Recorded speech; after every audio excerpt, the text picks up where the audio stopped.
Tim Roberts, welcome to the Pace Performance Podcast. It's an absolute pleasure to have you. Awesome, mate. Thanks for having me on. Really looking forward to the chat. My pleasure. And I'm saying this more and more now, which is a good thing. But we've actually met in person, which was a rarity for probably the first 400 episodes. Never met anyone. But yeah, glad to meet you in October in the at the conference, and thank you for coming on. But if anyone doesn't know who you are, would you mind just giving us a bit of a brief bio? I know I've asked you loads of questions in the 15 minutes beforehand, but you have to go again. Tell everyone who And you are. can do, mate. I always love talking about myself, so I'm happy to do that for you. I'm Tim Roberts. I guess I'm an Australian trained physiotherapist. I'm currently the sports medicine manager at the UFCPI in Mexico City.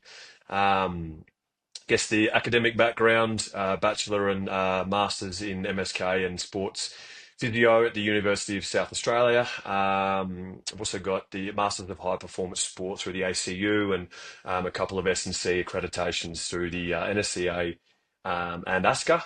I guess career-wise, started out in Oz, working in Australian football as all good Aussies do, and then I got the travel bug and moved over to the UK. Originally working in a specialist clinic there called Centre for Health and Human Performance, which has had a rebrand recently, and then also working in multi-sport, um, doing multi-sport work with the EIS. And Team GB, which was a really good experience as well. Got to travel around the country, UK, which was beautiful, except when it was raining every day. And then after a few years there, shifted over to China in the lead up to Tokyo. So that was end of 2018. And again, lobbed into Shanghai and worked with national and provincial athletes there again in primarily multi-sport, which is again really good experience. Got a really good exposure, really good sort of breadth of athletes and sports and things like that, which was really good. And again, in China, you get a little bit more bandwidth to trial a few things. So I was able to get a lot of practical application to some of the things that I'd been taught.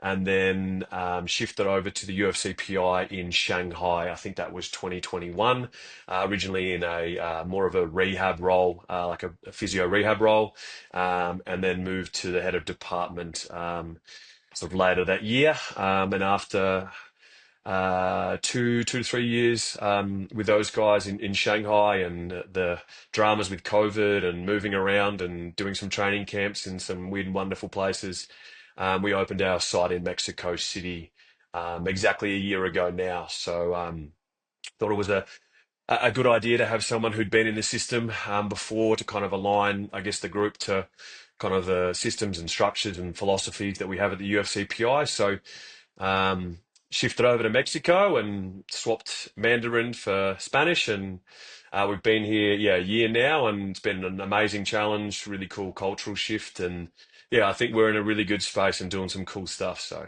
that's where we are right now. Nice, mate. Thank you for that. So we've got a couple of big talking points that we'll go through. So strength profiling, injury prevention strategies, return to play progressions, then some technical training reintegration. So we've got plenty to talk about. But quick question: Do you think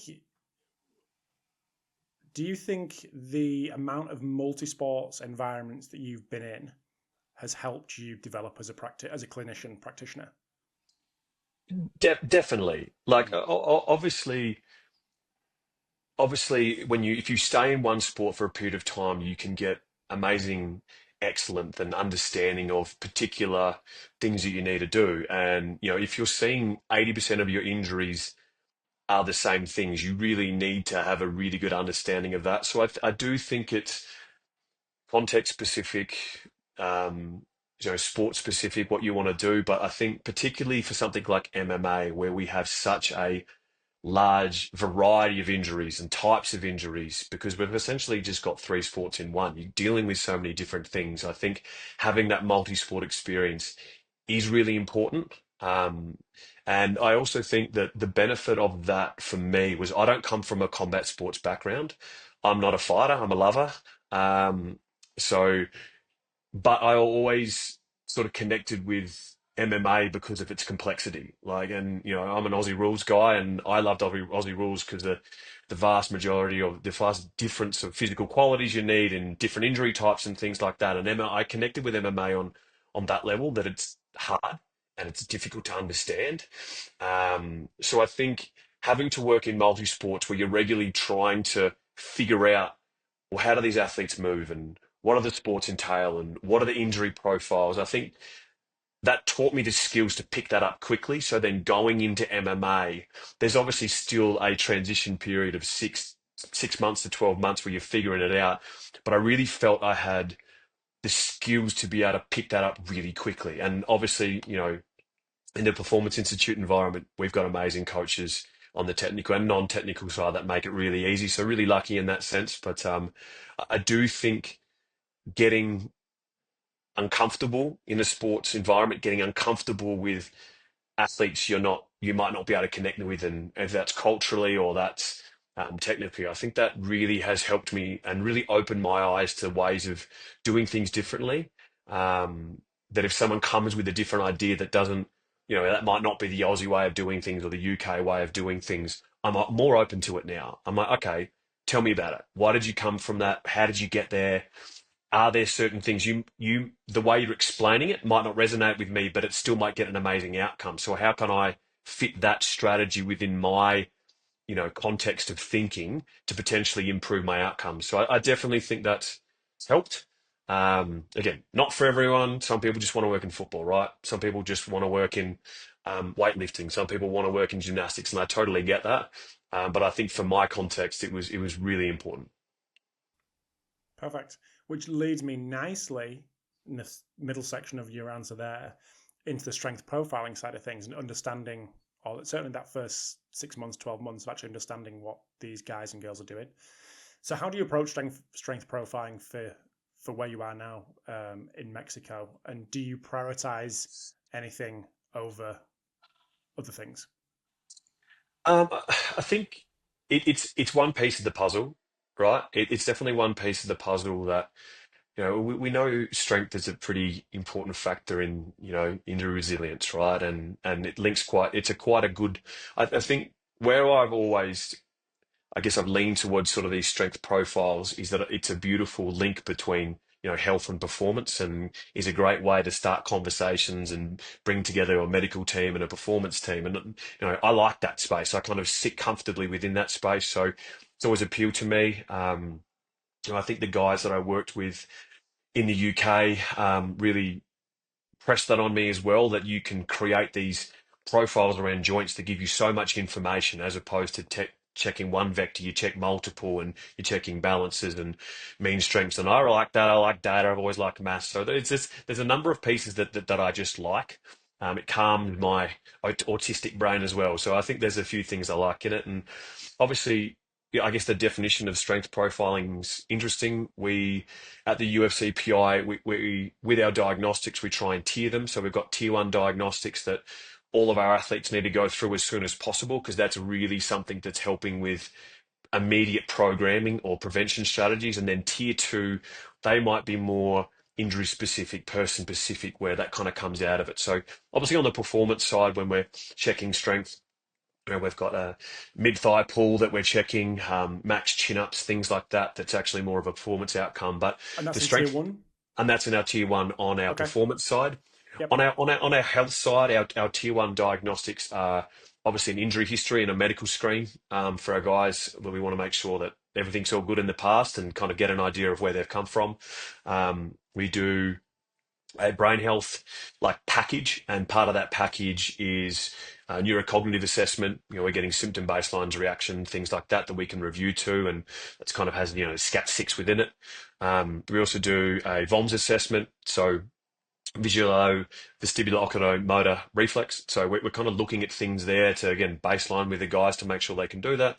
And then we do some neck assessments. So at the moment, we're using a new product called Netcare, where we can get very, very accurate range of movement, joint position sense, and then like a motor control assessment. So we're putting all that together in like a brain health package for our athletes, which I think is obviously really important and we're really excited about.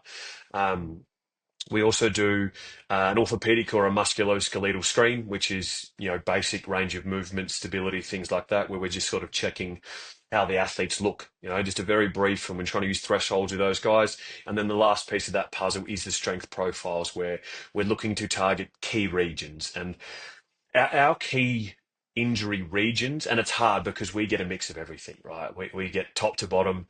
We've got contusions, we've got joint sprains, we've got ligament tears, we've got some soft tissue stuff that drops in and out, and lots of fractures and bits and pieces. But our key regions really are head and neck, shoulder, hand and wrist, lumbo-pelvic, and then knee. They're our big buckets that we see a lot of. And so then we're trying to use our strength profiles to give us an idea of where our athletes sit and what does a good MMA fighter look like with that. So, for example, we've got our strength profiles that we put around our neck, shoulder, and our hip.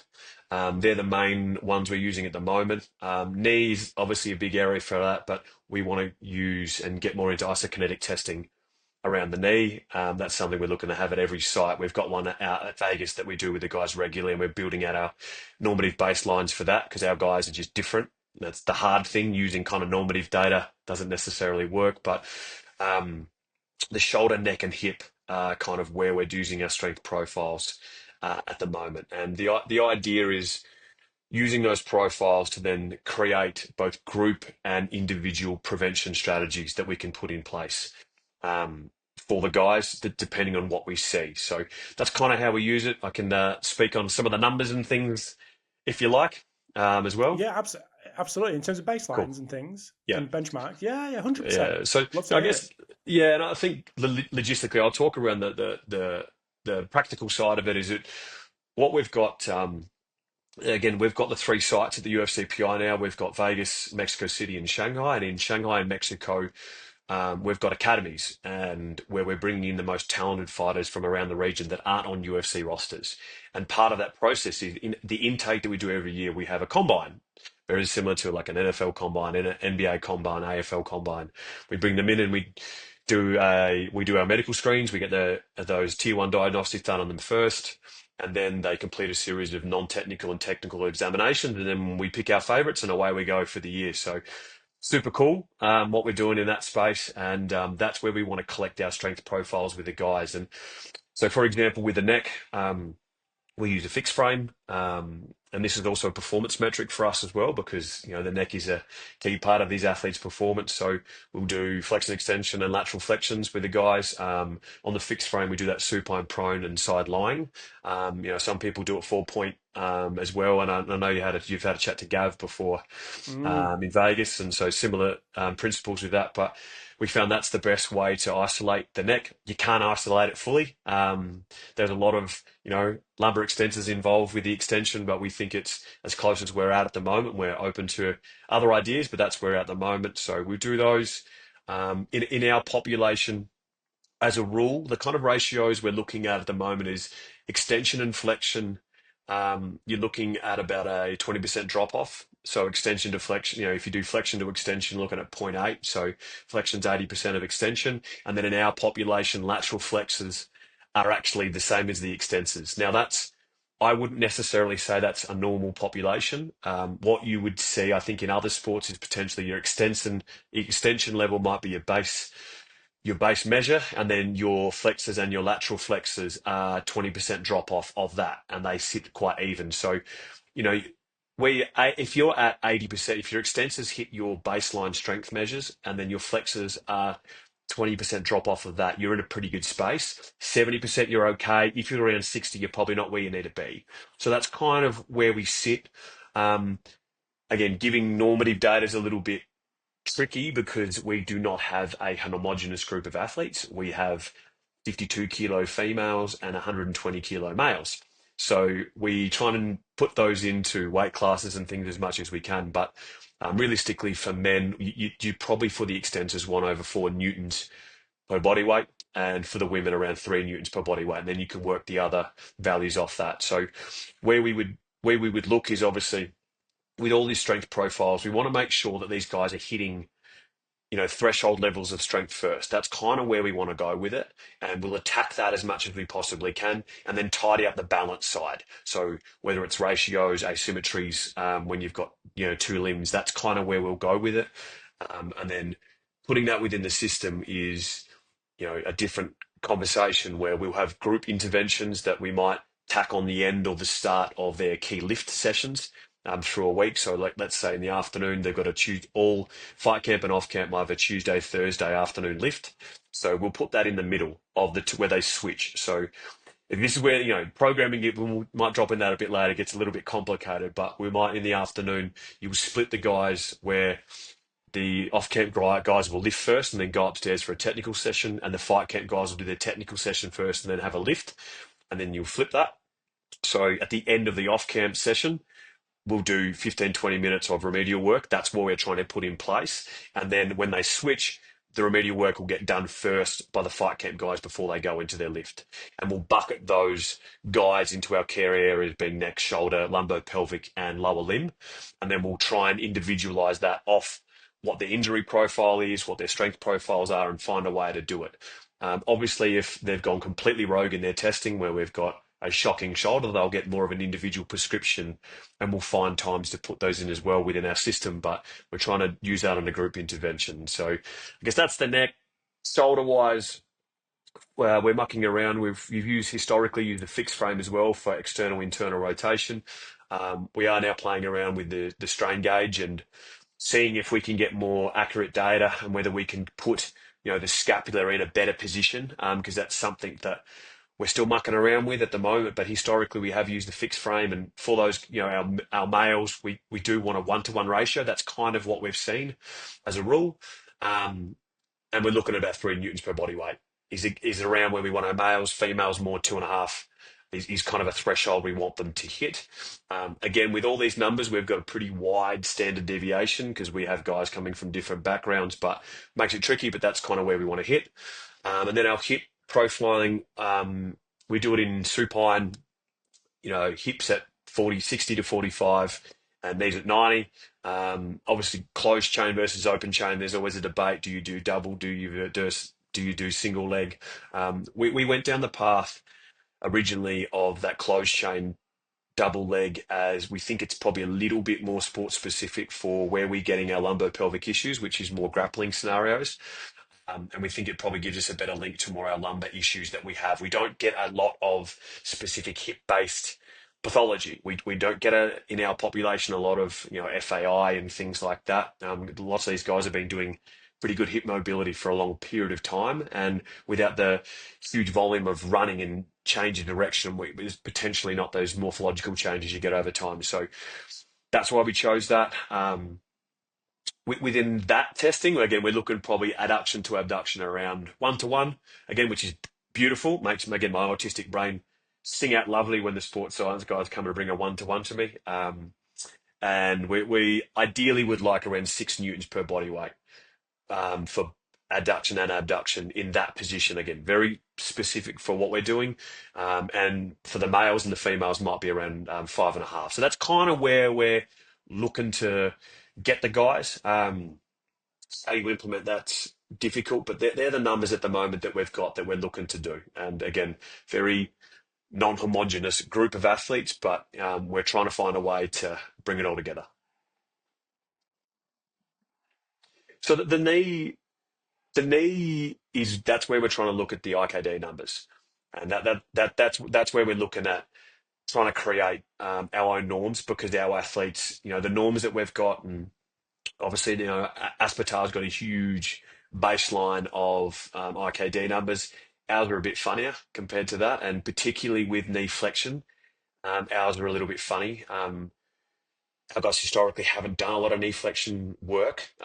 They're not running at high speeds. They're not, they do kick, but they kick closed chain, if that makes sense. They're not letting the hip fly. So some of that hamstring stuff isn't quite at that level. So using those baselines on normative data doesn't work, which makes it tricky when you're like rehabbing an ACL, right? And you're trying to get those baseline numbers for knee flexion. It doesn't quite work. So that's what we're building out right now. Hopefully we'll have some numbers and things on that in the next 6 to 12 months. The other way we do it is we use a strain gauge around the knee, seated knee extension and prone knee flexion is what we kind of use. And we've got some normative data on our guys, but mainly it's sort of working through asymmetries and stuff at the moment. The other way we might assess, because a lot of our knee injuries are kind of static, pushed into varus and valgus, as opposed to like aggressive plant change of direction. So we are trying to get some hip measures, some abduction and adduction on that. And for that, we will use a long lever ab and adduction in a fixed frame, and trying to go unilateral with it. So we'll have the contralateral limb bent up to 90 degrees, and the other one's by itself pushing around to try and really find the asymmetry. So that would fall under like a tier two diagnostic, where if we think they've got a history of knee injuries or things like that, we'll try and get that information in. So that's kind of what we've got around the knee in terms of the strength profiling, but hopefully we've got some of those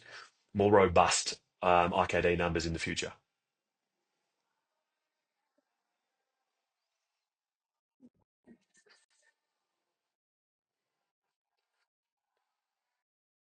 Yep. We're pretty lucky. We've got some pretty good tech. We're kitted out with everything Val's got to offer, so we're pretty lucky at the PIs. And I think the thing for us is we need consistent tech across sites. We've got practitioners from all over the. I think so. I hope so. Shout out Val if they want to give us some free stuff. So we obviously have the force plates. We've got integrated force plates within all of our gyms where we have real-time feedback on mirrors and stuff that we can use. And obviously within our performance metrics, we also have counter movement jump. We do like a force velocity profiling on a counter movement jump. We use the 10-5 hop as our kind of reactive strength measures, and then we try and use those again in our return to play systems, where we'll do a double leg counter movement jump, single leg counter movement jump, and all the metrics you can pull out of that. We'll do a double leg 10-5 and a single leg 10-5, as a way of trying to generate some reactive strength, particularly around the ankle. The other things we might use, again, this is tier two diagnostics. We'll do like a single leg ISO push or an ISO squat to get general lower limb push strength, and we'll also do a seated plantar flexion test into the force plates as part of our return to play. We think there, again, that gives us pretty good metrics around max force that we can train and measure over time. And we do use a lot of isometrics for our testing because we think we can use that.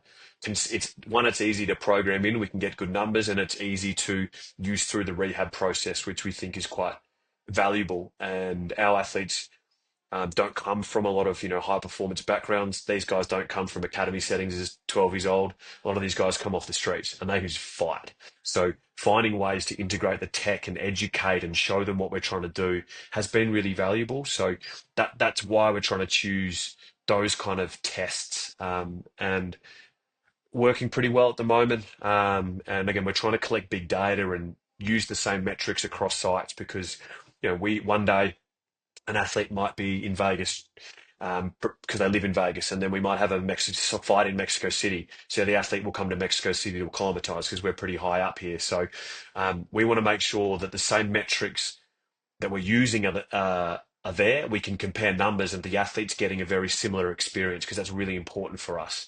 Each place has its own flavor, which is awesome. Like you come to Mexico City, you've got reggaeton playing at the in the strength session. It's not what you get in China. It's not what you get in Vegas. So it is beautiful, but we want to make sure that we're delivering a super consistent service across all our sites. So that's kind of where we're integrating the tech.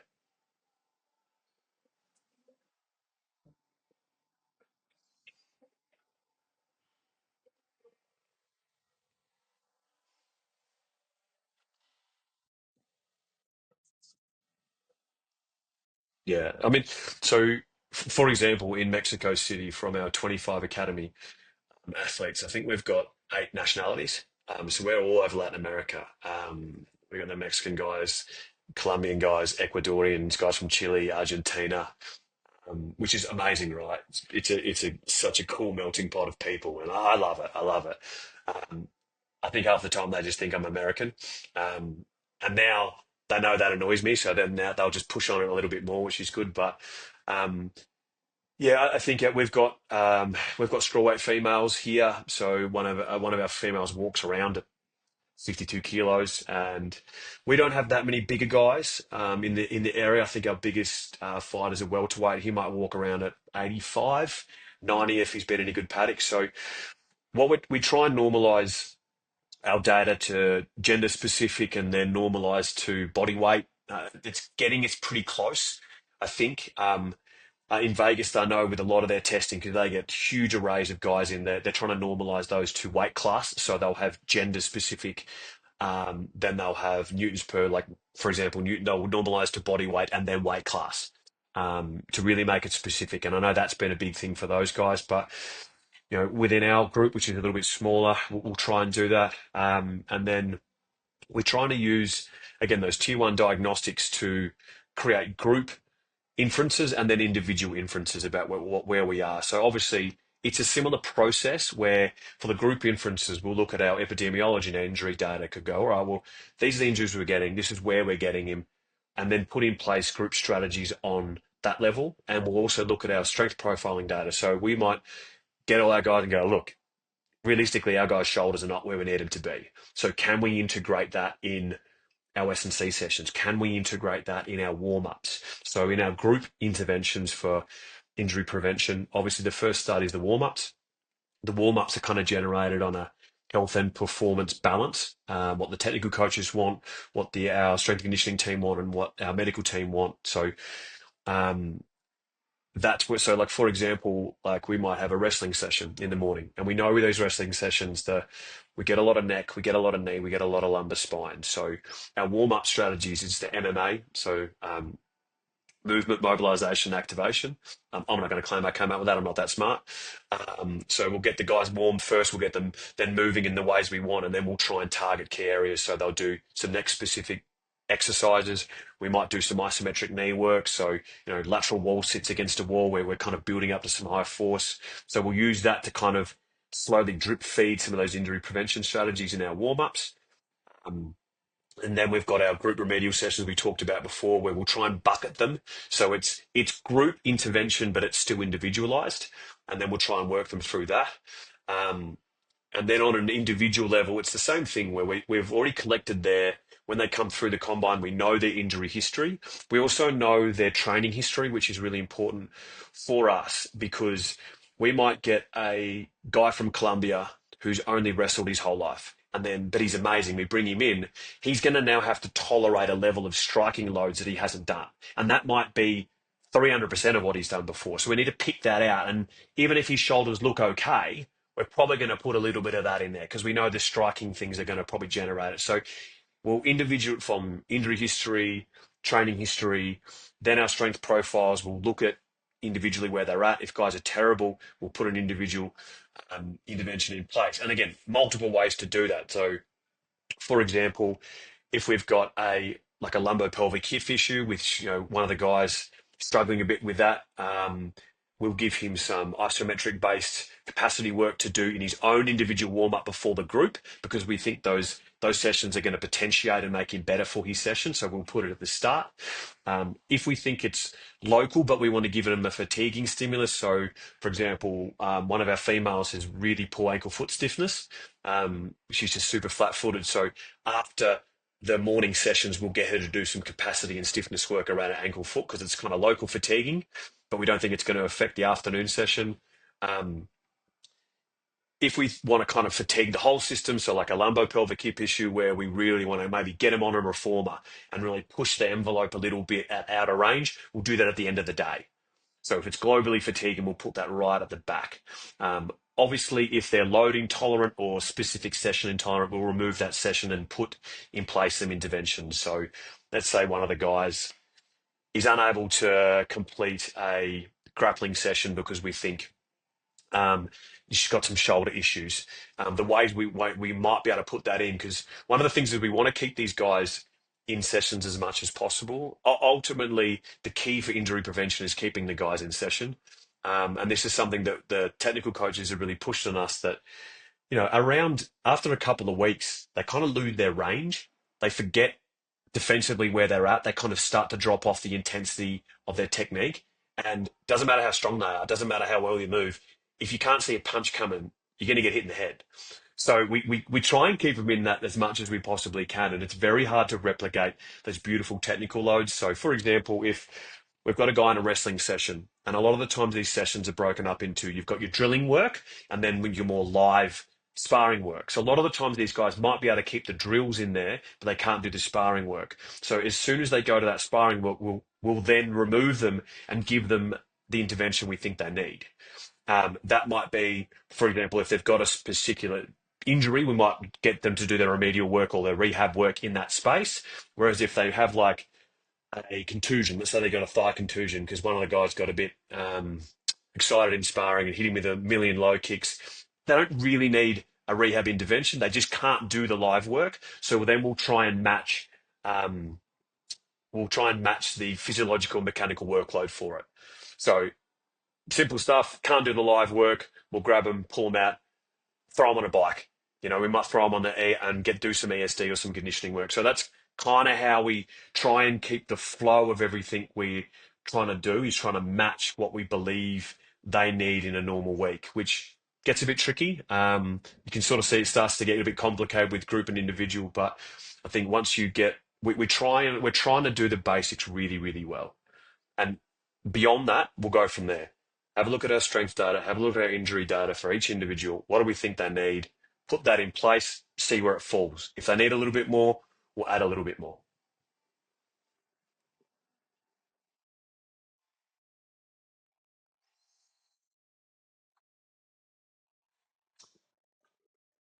Yeah, I mean, I think if you package it more as robustness, right? I think if you package it more as that, particularly for those remedial exercise, they get it.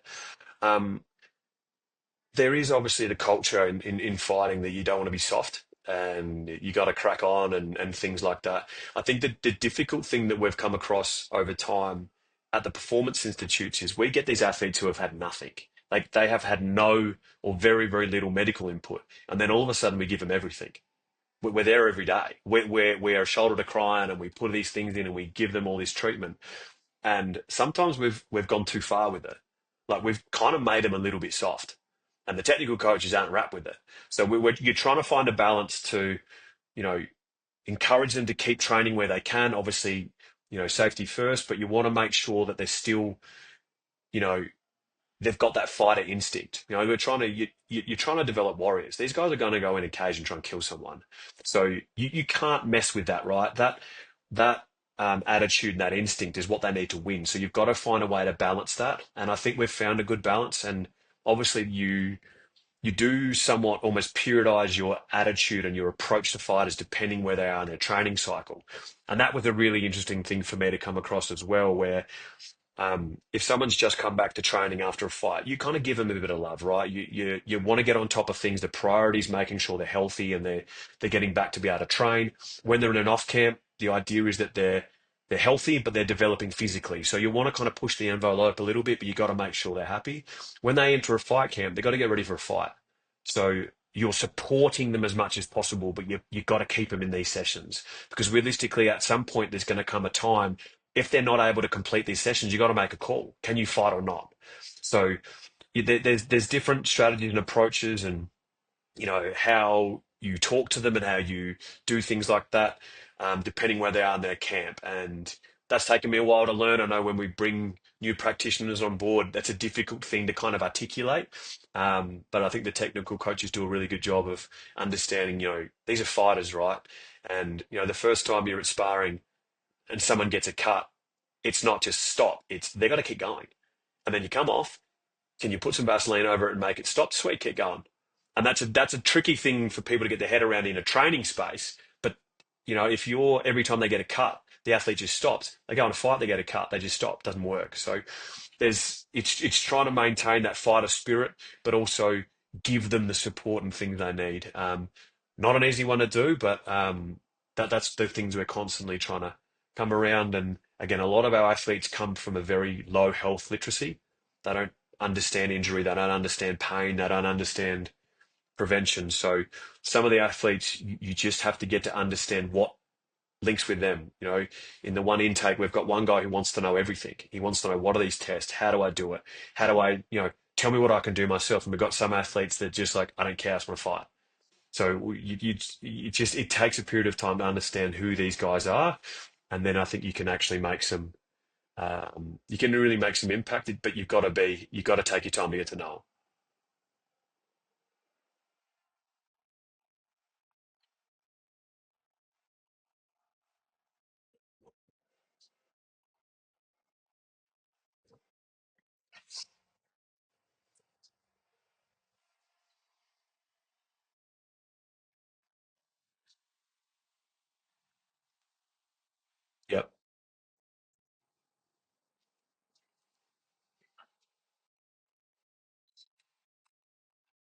Yeah, I mean, again, same thing. We're trying to do the basics really well, and human physiology is human physiology, right? So you don't have to make it completely different. I just think when you've got a chaotic sport like MMA, where you've got striking and then you've got some wrestling and then you've got grappling and then you got to put it all together, right?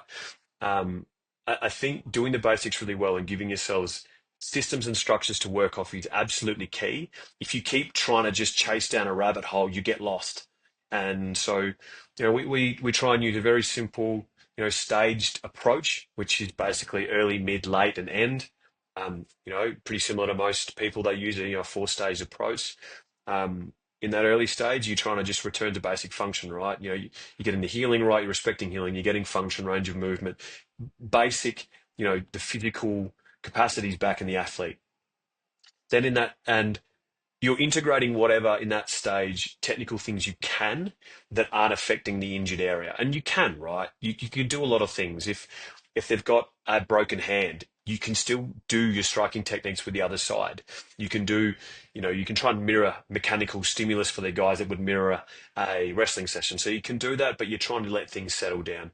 Once you get into like a phase two or a middle phase, that's where we're trying to get these guys back integrated into the technical training as much as we possibly can. Um, and this is where we try and almost layer the different technical themes or categories across each other, where so well, where can we work on our striking positions, where can we integrate that, where can we work on our grappling type strategies, and then where can we work on our wrestling, and then how do we, when we're happy we've got those together, then we can start working into MMA. And it's kind of in that order. Like that's generally where we see the intensities. You can flip it, obviously injury dependent, obviously region dependent, but that's where we see it. And I think as you work into stage three, that's where we're trying to build them back into more live based work and sparring based work, uncontrolled situations, a lot of the Matt Taberner type of thing we're trying to integrate here. Once you're in that late stage or the end stage, that's where we've got to get them ready for a fight. And that then there's a lot of other things, right? Are they strong enough? Are they fit enough? How's their weight? Right? Weight's a massive thing for our guys. When they go in rehab, they get fat.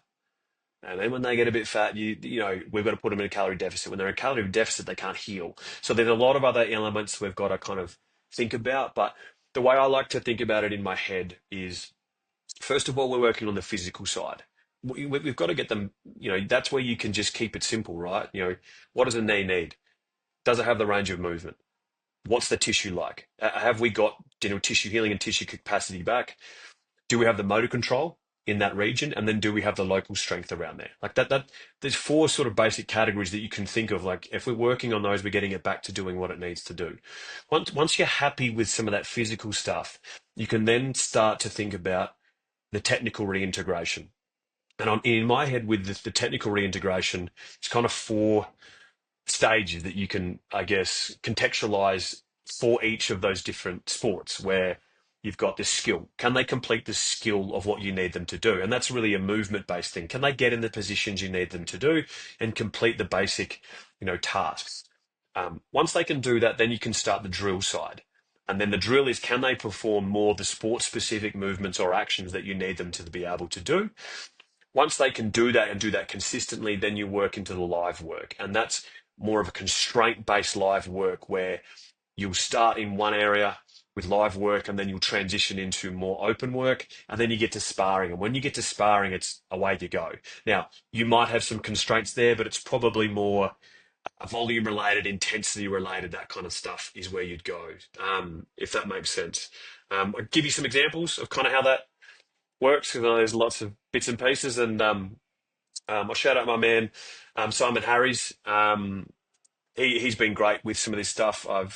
And sort of building this out in my head. I think he thinks more strategically and linear than me. My brain just goes off a million miles an hour. So I want to shout out Simon here. But I think with each of that, you kind of working through a competency, a capacity, and then more of a challenge space with that. So, for example, we're going to lower limb injury. We want to get them back to boxing first. How do we get our ACLs back to boxing?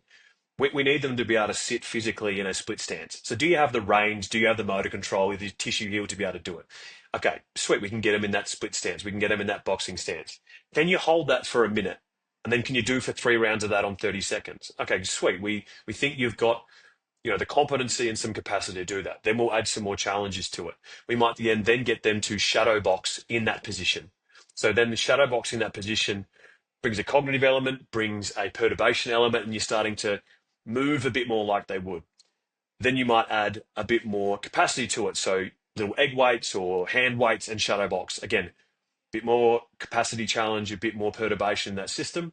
And then you do that for time. So can you give me 3 rounds of 3 minutes of shadow boxing on a 30-second rest? If you can do that, I'm pretty happy you can start to complete the skill. You then might take that to challenge it a bit more with something like a lateral kettlebell swing. So the kettlebell swing where you swing from one hip out in front with a rotational movement. Now that's pretty close to kind of what that back limb might do in a rear hand strike. So then you start to load up that position and challenge it. And if they can do, 20 kettlebell swings, lateral kettlebell swings, where you're rotating that back leg and they can do that well with no aggravation, I'm pretty happy they can static strike. Then what you might do is go, well, what's the next progression? You then might add another challenge of like a same swing, but you might use an aqua bag, where you're swinging the aqua bag from lateral hip to the front of yourself. Again, perturbation, motor control, you're really challenging that. And if those athletes, if you can complete that, I would say that's more of a challenge to that particular joint than static boxing. So then you go, okay, I'm pretty confident you can then integrate into this skill. Then when they're back then they can start drilling. So I'll go, oh, well, you can start static boxing. You can start static boxing linearly. You can start moving forwards. When you're happy with that, and this is where we use the technical coaches. Are you happy with how they're moving? You know these guys, are they moving well? Once they're happy linearly, we then might go laterally. Then we might do some curved movements and start actually putting them in the octagon and moving those different sides.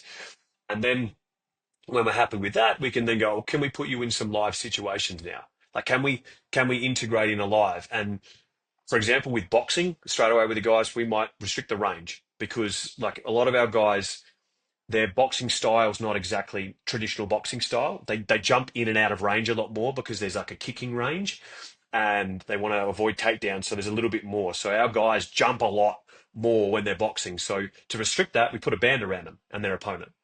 So we're creating constraints where we're safe because we're going, the thing I might be worried about on that rear foot with a ligament rehab is I don't want him just jumping back and jumping forward. So you don't let him do it. And then you start to build that out. You might you might start with a big heavy green band, then a purple band, and then a lighter band. So you start to find that a way to do it. And then when you're happy with that, you then might go into your full open sparring work. So they might start sparring boxing. And this is the interesting thing about, the constraints in intensity and volume is my head initially is like, well, let's start with short rounds. Let's do like 2 minute rounds with these guys and do three of them. That's the worst thing sometimes you can do because they're going to go, I got 2 minutes. I'm just going to blast it. I'm going to blast. I'm not going to gas out. We're just going to bang. So it's going, well, maybe the best thing to do if we're worried about intensity is, mate, you're going to 10 round, but we're going to do 10 minutes of boxing straight. That's your round. And that pulls the intensity down. So that was one thing I kind of had to get my head around a little bit and figure that out is early days, you might want to actually extend rounds to reduce intensity. And then it's actually shortening rounds to then challenge intensity later on. And you might go, you're going to do 10 1 minute rounds or whatever you might want to do. And that's going to really challenge that intensity measure to then get them back into what they'd normally do. So that's kind of how we flow it through. Obviously, the difficulty and complexity is going, that's just boxing. We've then got to make that kickboxing, and then we've got to layer grappling, and then we've got to layer wrestling on that, and then we've got to layer the MMA specific techniques on top of it as well. But that's the fun stuff. But I think it's for us, it's thinking really basically, doing the fundamentals well. What does the athlete need to be able to do, and then build them back into that, and then away you go.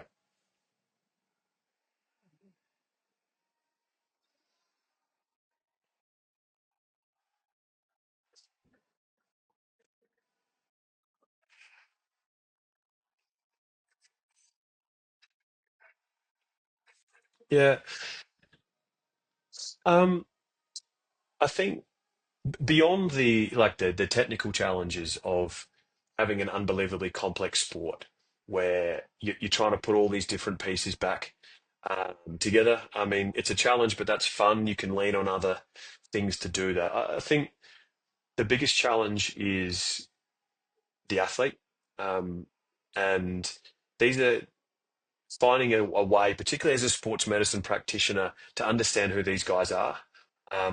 That these guys are fighters. Like there's a certain, um, and they hold a certain ownership of themselves and a view of their own personality as fighters. So when they're injured and you take that away, it's even more different than let's say you've got a footballer who can't play football, right? It's completely different. If you this is a lot of the time for these athletes, this is everything to them. This is who they are, and you take that away, they don't know who they are anymore. And you've got to find a way to keep them involved and make them remember who they are. And if you don't, it's very hard to control them. It's very hard to control progressions, right? If you keep them out of their sport for 4 months. And then you're like, all right, we're going to start with a little bit of boxing. They're not going to do a little bit of boxing. They're going to want to get in there and they're going to want to go. So you've got to find a way to give them a little bit to get a little bit back. Um, and you can do that safely. You just got to think a little bit laterally. Like you've got to think about what it's really like, what can these guys do? If you come with a what can't they do attitude with these guys, you're going to lose them. You're going to lose them really quick. So it's finding a way to do that. It's also then finding a way to create trust in like a partnership, right? And I've seen, my experiences with MMA athletes are I've worked with Chinese guys who come from the mountains in Tibet. So what have I got in common with an MMA athlete who comes from the mountains in Tibet and who was an orphan at 6 years old? What do I have? You got to find a way. You got to find a way, and that might be: do you like basketball? What food do you like? And then once these guys believe in you and they believe that you believe in them and you understand what they're doing and you understand what a fighter is and what they've got to do, then they're on and they love you and they'll listen to everything you do. But you've got to find a way to make that connection. And I've found with these guys, it's not like a gradual process, it's a yes or a no. You connect or you don't. And you got to keep working on that every day and you've got to do it. And I think that's the biggest challenge is understanding that. Again, for me, not coming from a combat sports or a martial arts background is really connecting with that mindset with the guys. And once you can do that, all the little problems that pop up through like a rehab process or an injury management process, they make sense.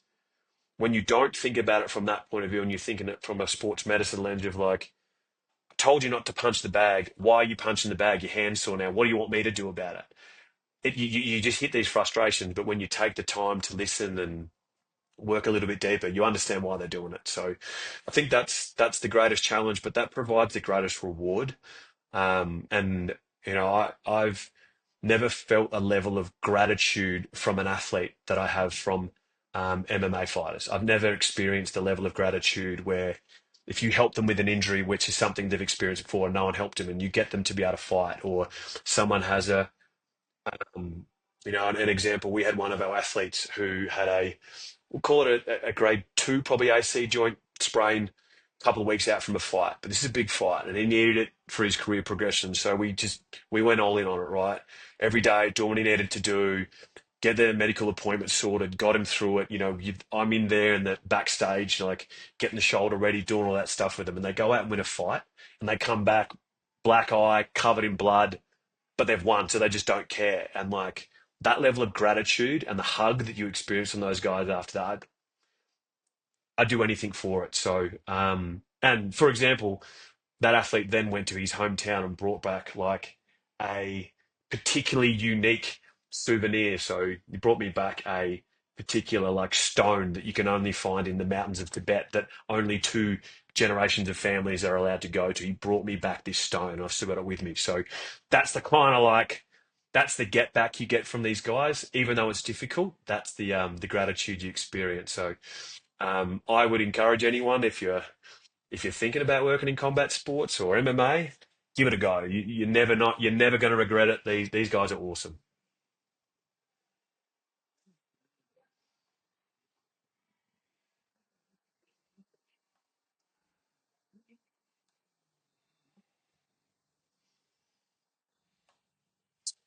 Um, I'm pretty quiet on personal socials. It's the way I keep in touch with all widely spread friends. But LinkedIn, trying to be as active on LinkedIn as possible. That's the best way to get out with me. Is you search Tim Roberts and UFC. I'll reply to anyone that jumps out. Always happy to jump on a call. I don't love sending a million emails back and forwards or text. I'd rather jump on a 15, 30 minute call and chat shop. So that's the best place. Always happy to lend a hand because I've had so many people that have been amazing for me in my journey. So I want to try and give back a little bit. Also, emails fine. Like, feel free to drop me a line. T Roberts, TROBERTS at UFC.com. Please drop me a line.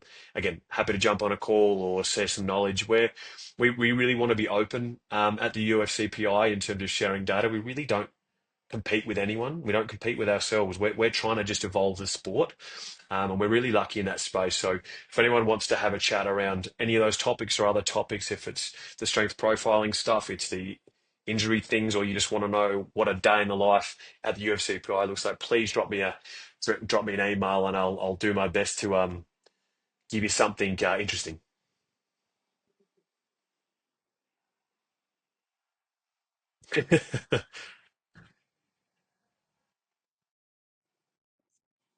Awesome, mate. Appreciate your time and really enjoyed the chat.